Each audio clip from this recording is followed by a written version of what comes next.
Gentlemen, in today's show, we're going to be talking about the essential topic of being an agent for calm vis-a-vis crisis, like we're encountering on a global scale right now. And in doing this show, I'm reminded of how each of the friends of this show, the sponsors of this show, are run by real men who have kept their head throughout this crisis. The guys at Origin Maine, the guys at Keyport, the guys at Hero Soap Company, are all still cranking out what they're best at, doing what they can to give back, right? And importantly, still providing, shipping to you the very best quality solutions in answer to your real world needs. Origin Maine, making masks, making the supplements that keep you healthy and fight off infection, giving you the best jeans, the best boots to get out there and have a hands-on attitude, whether you're a first responder or whether you're someone who's one of the many heroes who are keeping us moving in this time of crisis. The guys at Keyport are giving you an essential everyday carry device that allows you to be Johnny on the freaking spot whenever someone's in need, especially at this time. And of course, at Hero Soap, it's important to keep yourself groomed, keep yourself in good shape. It helps your attitude. It helps your optimism, which we're going to talk about. Even if you're staying at home, you should be getting up every morning and taking care of yourself and getting ready for your day instead of slacking off on your personal grooming.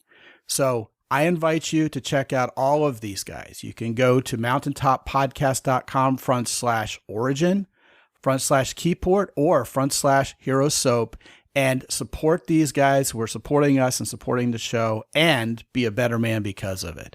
And now on to what I'd say is one of the most powerful episodes we've had in quite a while with my new friend, Mark Edward Davis. Enjoy.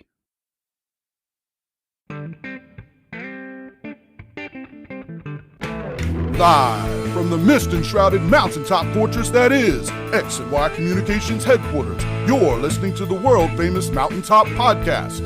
And now, here's your host, Scott McKay.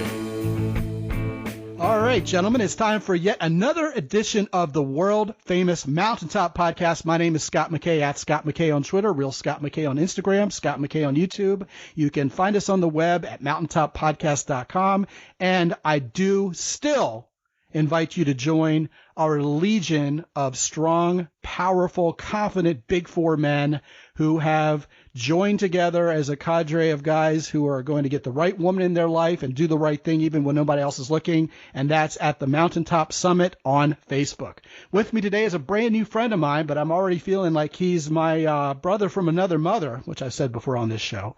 His name is Mark Edward Davis, and he's been a men's coach for over 10 years now. He has a show that he runs for men who want to be better at what they do. He has been talking a whole lot about being a voice of strength in the midst of the current crisis we're going through. And that's something that's music to my ears, because if you guys are on the Facebook group, you already know that I've been talking about that a lot myself, and for good reason. He is also the author and moderator of something called the Total Man Club, which he is going to talk about later on in the show. So without anything further, here's my guest, Mark Edward Davis. Mark, welcome, man. Wow, fantastic. All we needed is a drum roll. That was great, Scott. I appreciate it, man. Thanks for letting me be on the show. Yeah, I would not make a good drummer. My personality isn't right for it. I'm the guitar guy. Hey, me too. Me too. That's a great side. Now, more things we have in common. This is crazy. So, Mark, I have to tell you, ever since the pandemic crisis started, I have had at the forefront of my mind this idea of helping men to be the voice of calm in the midst of crisis instead of the voice of panic. And the idea for a podcast episode devoted to panic-proofing ourselves has been something that is high on the list of priorities for me. But I was having a hard time finding the right guest for it. I was thinking, okay, do I get a scuba coach? Because the first lesson of scuba diving is do not panic. That's the first thing they teach you. Do I get a guy who's a special forces guy, a guy who's a combat veteran? And I had a couple guys who basically said they had nothing on the subject for that, which surprised the hell out of me. But along you come and you're proactively doing a program on this. And we talked briefly before we clicked record on this particular episode. I want you to tell guys what your viewpoint is on the role of masculinity, and of course that means us as men, vis-a-vis a crisis situation like we have going on globally that we can all relate to. Well, I appreciate that. And I come from a place where I guess I got this probably 20 years ago when I first read early books on masculinity. My belief is masculinity is here for one reason, is for us to lend our strength to the world around us. Recently, you've heard Jordan Peterson talking about, can you be the strong one at your father's funeral? Now the mantle's passed and people are now leaning on you. So in times of crisis is the most important times, the testing of a man's character, to say, in those moments, will you be the one where people look to for common strength? And it's universal. Everywhere you go, I mean, give me an example where this isn't true. Nearly everywhere you go, somebody is looking for who's the one who's relaxed, who's calm, who doesn't seem freaked out by what else is going on. And people like bullseye on him to like find a place to lean and relax. So for me, to be the calm in the storm doesn't deny there's a storm, but you're the rock. You know, the waves can hit you, but they're not altering who you are and your belief in the world. So what I'd like to do is enter a little conversation, if we want to talk about being the calm in the storm, is how we can anchor ourselves a little bit so we're not cast about by the drama that seems to try to suck everybody into this vortex. Is that a good direction to go? Oh, yeah, absolutely. And you're talking about being the man to whom the mantle is passed at one's father's funeral. And I immediately thought of The Godfather. Now, there aren't a whole lot of role models for living a good, solid, honest life in that movie, but you definitely don't want to be Frito in that family. Yeah. There you go. Yeah, you want to be the man who everybody in the family looks up to. And that's a theme that I've talked about in the past, is becoming the patriarch of the family. And of course, patriarch is a dirty word nowadays, vis-a-vis third wave feminism and the like. But, you know, being the father figure to the family at large is a position that is freely handed to usually the one man in an entire family who sets himself apart as the guy who's calm, responsible, and makes good, solid decisions, all of which are bedrocks of masculinity. Yeah. Absolutely. But first, it has to do with you knowing what you are, who what you believe and who you are, so that you can have a reference to everything else that comes your way. Otherwise, you are subject to just absorbing whatever comes around you, and you go, oh, I guess that's true. Oh, I guess that's true. Oh, I guess I should be panicked. And so I think what helps right now is for people to get anchored into thinking about, well, what is really important? What do I really believe? And if anything, this crisis is a great moment in time to do it, because you can step back and say, look, we just had a complete shift of values. You know, the career may be put on hold. Your assets and your stock accounts may have shifted. You may now have more time to do this. So you say, well, if you take all those things away, what's really important? And hopefully the anchored man, who, whether you call him a patriarch or simply the guy who, you know, is sort of the lead of saying, I know what I want, I know what my life to be about, and those in my family, is saying, look, family is most important. I believe love, and love extends to not only your romantic life, but how you treat your family and those around you. All of a sudden, the things become more important to you, is like, what's my contribution to the world? Where's my legacy? What am I doing that really matters, that's going to extend beyond myself to better the world around me? You know, and then finally, what makes me happy? What truly lights my world on fire? You know, because the world's looking for people who are on fire, who are excited about their life. That light, that glow draws people to them. And so at the end of the day, if a man can be emotionally free, his heart's set released, he knows what he wants to do, this stuff doesn't matter. Let me give you this. You remember Vince Lombardi, the football coach? My favorite quote of all time, of all human beings, came from him when he said this. You know, when you're winning, nothing hurts. But when you're losing, everything hurts. And this is the time when you either focus on the fact that, you know what, crisis comes and goes. And you and I can list the crises we probably had in our lives personally. I've had a spouse pass away. I had one betray me. I've had loss. I've had bankruptcy. I've had all these things in my past. You know, we have had our victories. I built 7-figure companies, this kind of thing. But it's like, we've seen crises. We know we'll get to the other side of this. And so providing perspective over this is helpful. And the second thing on that is being anchored in who we are. And both of those give us an excitement. You know what? There's going to be another side to this. There's going to be a hope. There's going to be something cool. And if you look back, the thing we always respected is the guys in the previous crisis who figured out the opportunity, the guys who figured out how to buy the distressed properties after the '08 crash. And we go, man, why didn't I think of that? We can now be those guys with a calm sense in our brains to like, we're not going to get sucked into this. This will pass.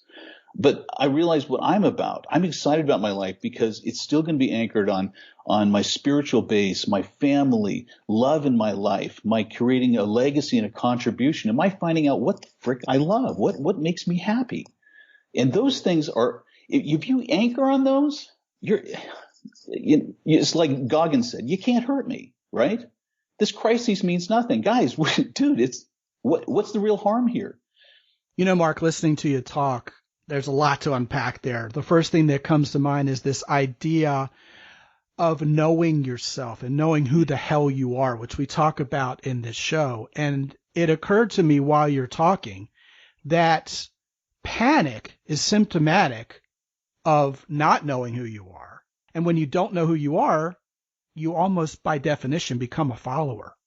Because if you don't know who the hell you are, how can you possibly lead anybody into anything if you don't even know what your own compass reads? Wow. So everybody who is going through life panicking is being subject to doing what they were told. They are sheeple. They're following. Well said. They're not thinking for themselves, which of course is pandemic in the midst of this pandemic. It's almost like a meta level pandemic of being sheeple, although it was here before COVID-19 was. It's amazing how many people are followers without thinking for themselves at all. And that is absolutely symptomatic of not knowing your own identity, not knowing what you believe, because what happens is when one hasn't thought through what he or she believes, we're given what to believe by someone else. And especially if we're lazy thinkers, meaning we don't think at all, we just act and react is probably the better way to put it. Since everybody is looking to be a part of something bigger, we'll follow the first thing that comes along that seems to give us even that little dopamine rush of feeling like this is something that's right for me. And that's how we get led along the primrose path to God knows where. Because what's going on is, okay, here's my belief system. Here's what I'm doing because everybody else who I like or who liked me first or who chose me seems to think is the right thing to do. So I guess it's the right thing to do. Then all of a sudden something comes and upsets that apple cart. And because there's no foundation there, panic ensues. Yeah. And then everybody's looking to find who has the answer. And who has the answer? The person who knows who the hell they are, knows what the hell they believe, and can relax in that and builds on that foundation a plan of action with which to do something. And the people who are panicking are looking for a way to offload that emotional panic. And of course, leadership becomes more effective that way, whether that's good leadership or not. And even in the midst of this COVID-19 global pandemic crisis, you have people who are leading who aren't fit to lead. Yeah. And you have people who are leading who are much better at leading and are leading us into a much more grounded perspective and indeed a more valid direction based on truth. And sorting out the sheep from the goats in that perspective. In other words, who's got a personal agenda? Who's trying to build their tribe or to build their own wealth or to take me for a ride and fleece me versus who really has a solid ethical code here and who's trying to lead the world into being a better place than they found it. For a lot of people, it's hard to see that forest for the trees, isn't it?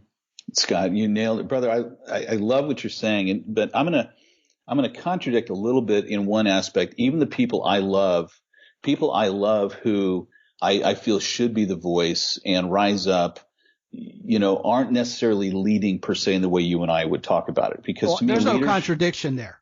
I think there are people who are fit to lead who, because of whatever's going on in their own self-image, their self-esteem, or even coming from a fear-based attitude, won't step up and do it. And that's why we're all gathered here today. Because you and I both are all about encouraging the men who are listening to, yes, be that guy. I don't think anybody ever walks into a heavy-duty situation in a crisis without getting a little twinge of imposter syndrome. Like, I don't know. Maybe I'm not the guy. And, of course, that's the basis for the entire hero's journey. I mean, inside we're all Luke Skywalker thinking, me? I'm the guy who's going to save the world? Well, yes, you are, because it takes mere mortal men to step up and do something, even vis-a-vis our mortality. One of the things I always tell guys, I'm starting to end my broadcast with just this simple phrase, you got this, because it's the one aching need in men's hearts. They don't feel like they have enough. And I want to tell guys, you got this. It's not that difficult. Leadership in this thing if I could boil it down to the simplest form of an example of leadership, it could be as simple as one guy who's panicking and he's going through negativity to be the voice of reason, the calm in the storm, just stop, smile, and go, you know what, bro? I can't wait till this is done. You and I can go on a boat and have a beer together, man. 100%, right? Is that just an easy, simple example of leadership? It's not a big, guys, it's not that complicated. And on one level, it's all about taking a deep breath and assessing rather than being a weakling and just running your mouth because you feel like you got a knee jerk to whatever's being thrown at you. And that all comes back to roost in terms of knowing who you are and what you really believe also, right? It is, and a little bit of control of yourself in terms of responsibility. So let me back up to one quick thing, make 2 quick points. One is I started my discussion with my guys by studying Viktor Frankl. He wrote Man's Search for Meaning. Sure. And here's a guy. Talk about a crisis, by the way. Thank you. Can we put some in perspective here compared to what we're dealing with? This guy's in a freaking concentration camp in Nazi Germany. And he decides the way he's going to rise above it is he's going to give it purpose and meaning. He's going to make a science and study out of this. He wants to really understand why some people came in there and just gave up so quickly and died, and others were determined and hung on to make it through to freedom like he did. And he discovers those who had a purpose. And the purpose could simply be just he's got a girl waiting for him and he's going to make it to see her again. Or a guy who says, I've got a job waiting for me, or some element. And so I think there's a core part of masculinity where you got to have a sense of ambition of any kind, and it may change throughout your life. I mean, if you're a young guy, it may just be for that girl. You know, if you're a guy in your early 20s, maybe you're the next, Steve Jobs or Bill Gates, and you have this thing and you've got to get it to market. There's something at different phases of life that'll come, but there's got to be something you're excited about that you can create. And I believe that as children of our Creator, the greatest aspect of the masculine soul is the ability to produce and create something out of nothing that we did, that we brought to the world. So first of all, I think there's a matter of perspective. Compare this crisis to a guy going through a Nazi prison camp and relax a little, okay? Seriously, this is way overblown. Take a deep breath and do something that Jocko Willink talks about. And I know he's an acquaintance of yours.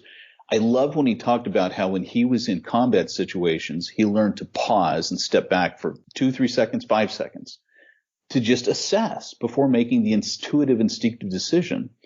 And it's the same thing that Frankl said. It says man's ultimate choice is in that moment between stimulus and response to choose one's actions. And in those actions are all of your freedoms. Well, hold on a second. What's the opposite of panicking? The opposite of panicking is indeed stopping, taking a deep breath, and assessing. To knee jerk is to panic by definition. Oh my God, what do we do? People talk about panic in terms of the visual representation of a chicken running around with its head cut off. Yeah. There's no thought process, no brain, no pain, right? Yeah. Whereas stopping and assessing allows one to make much better use of their faculties, of their wisdom collectively. Mm-hmm.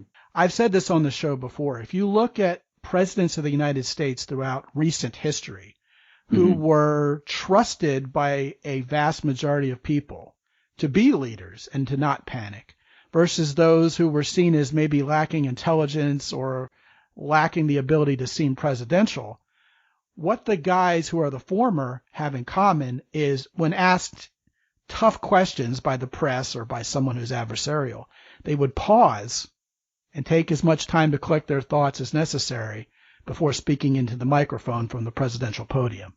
The guys who are seen as maybe lacking in that regard are the ones who would be jumping all over that question before it's even out of the reporter's mouth. Yeah. Right.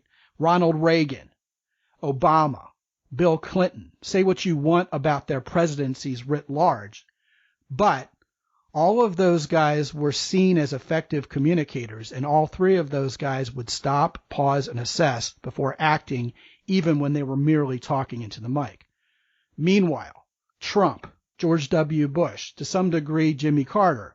Those guys were seen as being rather weak leaders in terms of their communicative ability, or that was projected onto them because they knee-jerked into the microphone. George W. Bush in particular was the guy who would go, yeah, you know what, here's the answer to that question, and the reporter hadn't even finished it yet.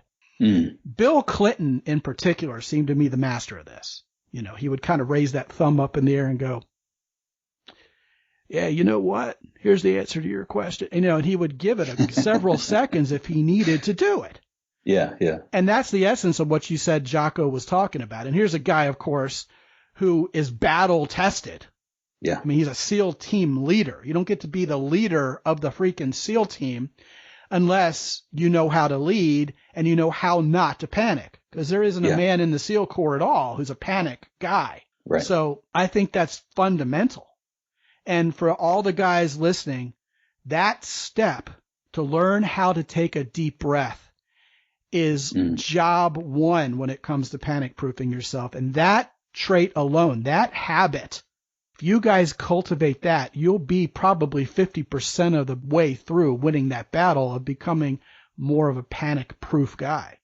And I'll add something else to that. I mentioned jokingly, half jokingly at the top of this show about how I was maybe looking for a scuba teacher to come and talk to us about panic proofing. They do indeed teach you how not to panic as the first line of scuba training. And what they do is they strap a 50-pound weight on you and throw you into a swimming pool. And you would be amazed at how many people panic rather than just reaching down to their waist, opening the latch, dropping the weight, and coming back up to the surface. And everybody, to a man listening to this, is thinking, oh, my God, that's easy. Yeah, wait till you can't breathe and see if it's still easy. Yeah. So field sense is important here. That's why in the midst of small situations, small panics, okay, that's when you remind yourself, here's an opportunity for me to take a deep breath and to breathe. You mentioned Viktor Frankl and Nazi concentration camps. Granted, it's a pop culture experience, not something as deeply profound and real as the Viktor Frankl experience, which is a great read, by the way, the Man's Search for Meaning book. I would recommend watching a movie that's perhaps one of my 10 favorites I've ever watched, which is Life is Beautiful, which Roberto Benigni won an Oscar for, even though it was subtitled. He and his son are in a Nazi concentration camp, and his meaning is helping his son survive this. And it's a wonderful movie, fantastic movie. And guys, you'll emerge from having watched that movie, if you've never seen it before, thinking, wow, yeah, that was seriously a crisis. And the way Benigni's character handled it in that movie was just, you know, a cut above. Of course, every guy who's ever actually seen that movie is nodding to himself listening to this show right now, because just how profound a picture of not panicking is portrayed in that movie. And indeed, you know, go watch The Right Stuff. Follow guys like General Chuck Yeager on Twitter, you know, instead of following these guys who knee jerk about negative politics all the time, and see what real manhood, real leadership, real integrity, the reality of knowing who the hell you are and what you're about looks like, and glean what you can from those guys. You know, I think a lot of guys, it comes down to them not having a role model. And, you know, maybe you can riff off that. I mean, guys have never been taught even the importance of knowing who you are, having personal integrity based on knowing your identity, and then knowing how to lead and how not to panic as a direct result of that, right? Totally. You know, one of the things that you absolutely hit on, which, guys, here, you and I got on this because we feel this need to reach out to men, because the men, you guys are the anchor. You guys have to come up to a place of leadership and calm and for the stability of our culture right now. And we're seeing this need. But one of the things I love about what you said comes to the same quote that I've heard that says, stress and panic are contagious, but so is calm and strength. Isn't that the truth? And that's why you want to be an agent for the latter instead of the former, because it matters. It does. But first and foremost, you know, it's kind of like in the plane, you know, they say in times of emergency, you know, the air mask will drop. Take care of yourself first before you help somebody else. And so this is where every day, I start my day with hitting YouTube for one of these little 5 or 10 minute motivational videos. Just, you hear a lot of Jocko, you hear a lot of other people. And in a sense, I have to get a daily infusion of people who are in their peak strength and absorb that and let myself be affected by them so I can affect others. And don't ever think that you're above that, or there's a day in your life where you're immune from weakness of your own character and your own tendencies, And so we have to take care of ourselves first and put that on. And then hopefully, guys, you do have a desire to want to help the guy next to you, and so that's what we want to come away with. I think, Scott, you and I in this talk is how to help guys get that oxygen mask on, get affected and influenced by guys who are that calm in the storm, so you can absorb the mentality, absorb the influence daily into your life, and then learn how to come out to the other side of it, then affecting your day where you're the one influencing other people, and you're being the contagion force of calm and joy and even optimism for the future. And optimism, one of my quotes I like to say is, optimism itself doesn't change anything, but it changes you, and you change things. And I think there's something, optimism simply is, I look to the future and I expect for a good outcome. I expect something good to come of it. And so to me, the opposite is destructive and not helpful. So in these times, for the sake of your health of your body, and maybe you want to rip on this for a while, the damage that goes into the human physiology just about being in a chronic state of stress. Oh my gosh. Well, I think it's a profound point that you just made about how calm is a point of integrity and how being panic stricken is a point of lacking integrity. Mm. And another thing that you just mentioned that was kind of coincidental is you talked about both panic and calm as being contagious. Mm-hmm. And here we are in the midst of a crisis being caused by a contagious virus. Mm-hmm. And yet we can foment something even more contagious. Now, look at the world and how we're collectively reacting to this right now. Mm-hmm. Look how many people are panicking. Mm-hmm. Look how in many ways the panic is worse than the disease. Mm. And you talked about the calmness being optimistic and the panic being pessimistic. And to be optimistic means you've got this. You feel like that there's a handle on this. You've grasped it, and you can have a proactive ability to make positive change. You're looking forward to what's going to happen from this. You're seeing the opportunities in the midst of what others are seeing as an abject crisis.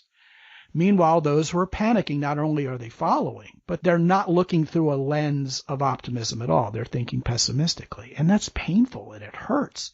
Yeah. So to kind of tie this all up before I introduce guys to your program, Mark, is what kind of feelings would you like to have? Yeah. What kind of self-esteem would you like to carry around? Panic is going to injure you. It's going to hurt you. It may even kill you, especially if you're scuba diving, right? Or if you're in battle.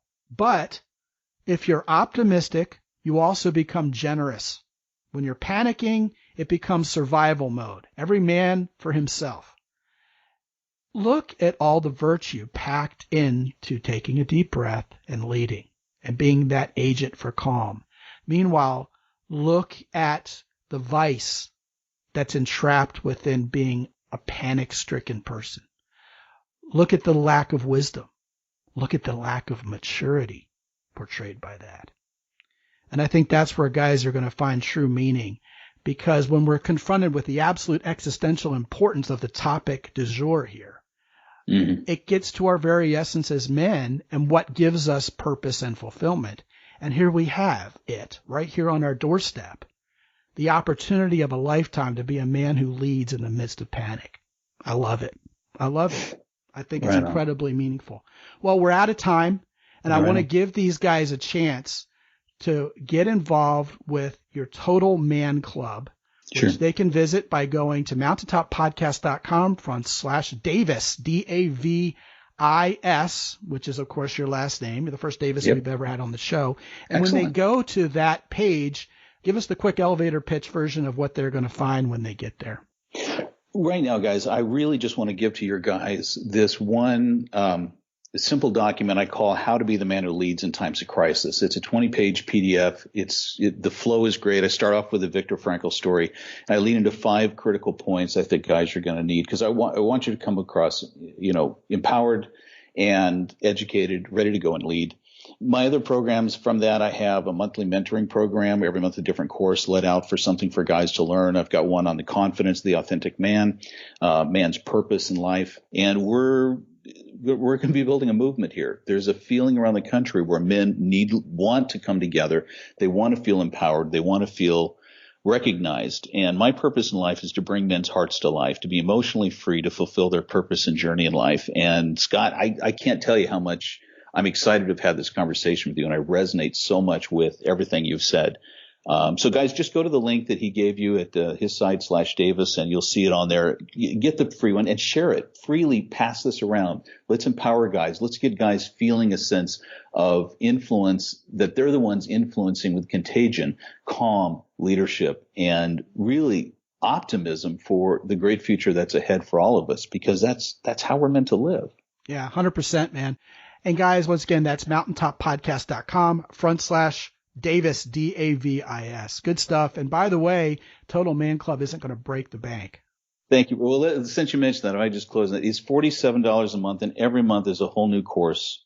9 videos, downloadable MP3, audio worksheets, and progress charts, plus an active Facebook community where the brothers can encourage each other. So I thank you for that endorsement and that plug, because this is the stuff we all need, guys. We all need to be growing and learning. And here's something, you just show up every month, and here's something new that's going to feed your man's masculine soul to take on your calling on earth. Thank you so much, Scott, for that plug. I really appreciate it. Yeah, fantastic stuff. And Mark, thank you so much for joining us today. This has been not just an entertaining and informative conversation. I think it's been an essential conversation. So thank you so much. It's, first of all, wonderful to make your acquaintance, and I look forward to us working together in the future. And again, thank you so much for joining us today. Right on. Thank you, Scott. And guys, go ahead and visit mountaintoppodcast.com. You can find show notes there. You can download free reports that will help you take care of the sticking points you have in your life, not only with being a better man, but getting the kind of woman you want in your life. And something that hasn't been said on this show yet, but which I trust was implied, is that being a man who is calm and who leads in crisis is a man who makes women feel safe and secure. And you already know the importance of that in creating attraction. Imagine how being a man who panics and runs around like that proverbial chicken with its head cut off is hurting your mojo, right? So listen, guys, as always, but more now than ever before, I'm there for you. If you want to talk to me for free for 25 minutes, you can get right on my schedule at mountaintoppodcast.com, and I'm there for you. And until I talk to you again real soon, this is Scott McKay from X&Y Communications in San Antonio, Texas. Be good out there.